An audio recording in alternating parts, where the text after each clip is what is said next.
Hello দর্শক, আসসালামু আলাইকুম। Welcome back to Meghla's kitchen. আজ আমি আপনাদের জন্য নিয়ে এসেছি খুবই স্পেশাল একটা রেসিপি। এটা হলো বাংলাদেশের হোটেল স্টাইলের সিঙ্গারা। এই সিঙ্গারাটা আমরা কম বেশি সবাই পছন্দ করি, কিন্তু বানানোর প্রসেসটা আমার একটু ডিফারেন্ট। আশা করি ভিডিওটা আপনারা ধৈর্য ধরে দেখবেন। প্রথমে আমি চুলায় একটা প্যান বসিয়ে দিলাম, এর মাঝে দিয়ে দিলাম পরিমাণ মতন তেল। তারপর দিয়ে দিতে হবে হাফ কাপ অনিয়ন। আমি এখন অনিয়নটাকে একটু ভালো করে ভেজে নিব। অনিয়নটাকে হালকা ভাজলে হবে, এটাকে ব্রাউন করতে হবে না। তারপর এর মাঝে দিয়ে দেব আমি 5 ফোড়ন। আমি এখানে আস্ত 5 ফোড়ন দিয়েছি, আপনারা চাইলে এটাকে গুঁড়ো করেও দিতে পারেন। এই 5 ফোড়নটা দেওয়ার কারণে অরিজিনাল সিঙ্গারার টেস্টটা আসবে। তারপর এখানে এর মাঝে আমি দিয়ে দেব 1 টেবিল চামচ পরিমাণ আদা আর রসুন বাটা। আদা আর রসুন বাটাটাকে আমি হালকা হাতে একটু ভেজে নিলাম। এখন আমি দিয়ে দেব এর মাঝে কিছুটা পরিমাণ পানি। পানিটা দিয়েছি আমি এই কারণ এখন আমি গুঁড়ো মশলাগুলো দিয়ে দিব। আগে যদি একটু পানি দিয়ে দেন তাহলে আপনাদের গুঁড়ো মশলাগুলো পুড়ে যাবে না। এখন দিয়ে দিলাম পরিমাণ মতো লবণ। তারপর দিয়ে দিলাম 1 চা চামচ পরিমাণ হলুদ গুঁড়া, 1 চা চামচ পরিমাণ মরিচ গুঁড়া, আর দিয়ে দিলাম জিরা গুঁড়া। এটাও আমি 1 চা চামচ দিয়েছি। এখন গুঁড়ো মশলাগুলোকে একটু ভালো করে ভেজে নিতে হবে। মশলাগুলো কিছুক্ষণ ভাজা হয়ে গেলে এর মাঝে আমি দিয়ে দিব কাঁচামরিচ। আপনারা যদি ঝাল বেশি খান তাহলে কাঁচামরিচটা একটু বাড়িয়ে দিতে পারেন। আমি এখানে প্রায় 3টা বড় সাইজের কাঁচামরিচ কুচি করে দিয়েছি। আর যারা ঝাল না খান তারা এখানে কাঁচামরিচটা স্কিপ করতে পারেন। আর এখানে দিয়ে দিলাম আমি আলুটা আমি কিউব করে কেটেছি। আমি এখানে 3টা মিডিয়াম সাইজের আলু নিয়েছি। আলুটা আপনাদের পরিমাণ মতো নিতে পারেন, যে যেতটুকু বানাবেন। এখন আমি আলুটাকে ঢেকে রান্না করেছি যতক্ষণ পর্যন্ত না আলুটা সিদ্ধ হয়ে যায়। আমার এখানে প্রায় 20 মিনিট লেগেছে আলুটা সিদ্ধ হতে। আমার আলুটা অলরেডি সিদ্ধ হয়ে গেছে। এখন এর মাঝে দিয়ে দিলাম আমি ধনিয়া পাতা। ধনিয়া পাতাটা আমি কিছুটা পরিমাণ বেশি দিয়েছি। এখন আমি ভালো করে একটু নেড়ে নিব।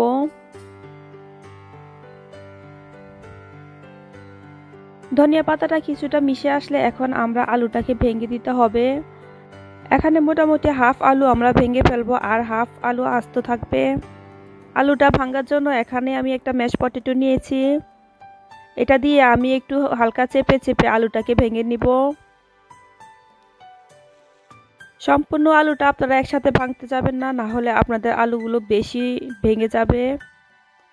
প্রথমে কিছুটা আলু আপনারা ভেঙে তারপর একটু নেড়ে দেখবেন আলুটা কেমন হয়েছে। তারপর প্রয়োজনে আবার এটাকে ভেঙে নেবেন।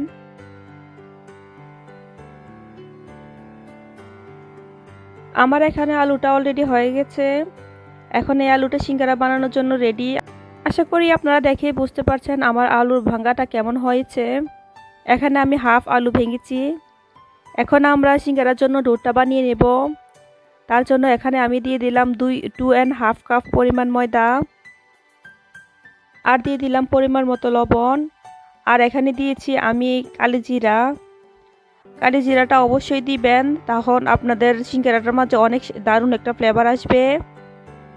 এখানে দিয়ে দিলাম পরিমাণ মতো তেল। সবগুলো ইনগ্রেডিয়েন্টস আমি একটু ভালো করে হালকা হাতে মিশিয়ে নিব।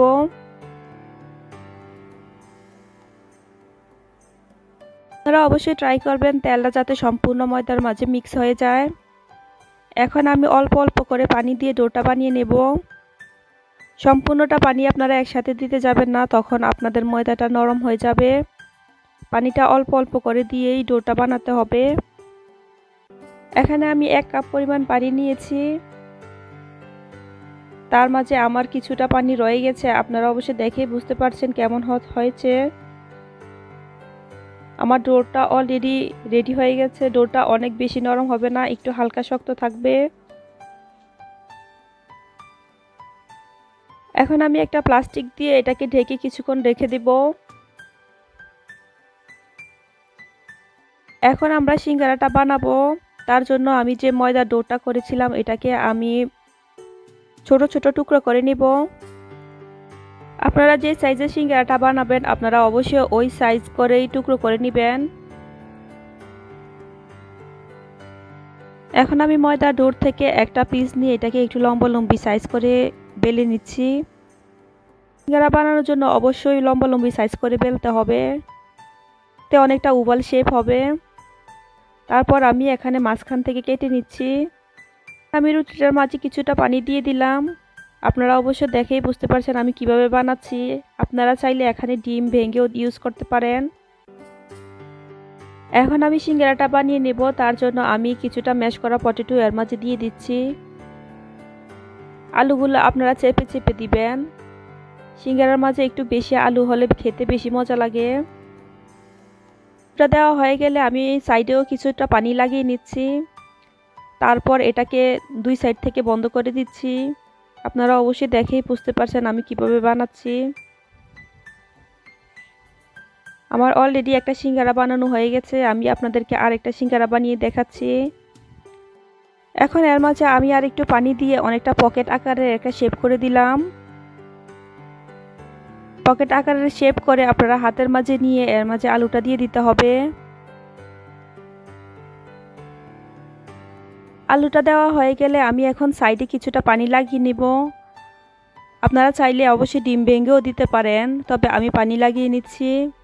পানিটা লাগিয়ে এটাকে একটু হালকা বটে দিতে হবে। বটে তারপর এটা দুনো সাইড একটু হালকা চেপে চেপে লাগিয়ে নিতে হবে। তারপর দুনো সাইড আমি এইভাবে ফোল্ড করে দিলাম, হয়ে গেল আমার সিঙ্গারা। আমি এখন সবগুলো সিঙ্গারা বানিয়ে নিচ্ছি। সবগুলো সিঙ্গারা বানানো হয়ে গেছে। যতটুকু দূর করেছিলাম তার মাঝ থেকে আমার 15 থেকে 16টি সিঙ্গারা হয়েছে। আপনারা অবশ্যই দেখেই বুঝতে পারছেন আমার সিঙ্গারাগুলো কত সুন্দর হয়েছে। এখন আমি আপনাদেরকে বলে দিচ্ছি এটার ফ্রোজেন পদ্ধতি। আপনারা অবশ্যই এটাকে ফ্রোজেন করে রাখতে পারেন। তার জন্য আমি এখানে একটা প্লাস্টিকের বক্স নিয়ে নিয়েছি, আর একটা প্লাস্টিক দিয়ে এটা সিঙ্গারাগুলো এর মাঝে দিয়ে দিচ্ছি। এখন আমি সিঙ্গারাগুলোকে ফ্রিজে রেখে দিব। এগুলো আপনারা 2 থেকে 3 মাস ফ্রিজে রাখতে পারেন, এটার টেস্টটা নষ্ট হবে না। এখন আমরা সিঙ্গারাগুলোকে ভেজে নেব, তার জন্য আমি একটা প্যান বসিয়ে এর মাঝে পরিমাণ মতো তেল দিয়ে দিয়েছি। তেলটা পরিমাণে কিছুটা বেশি দিতে হবে।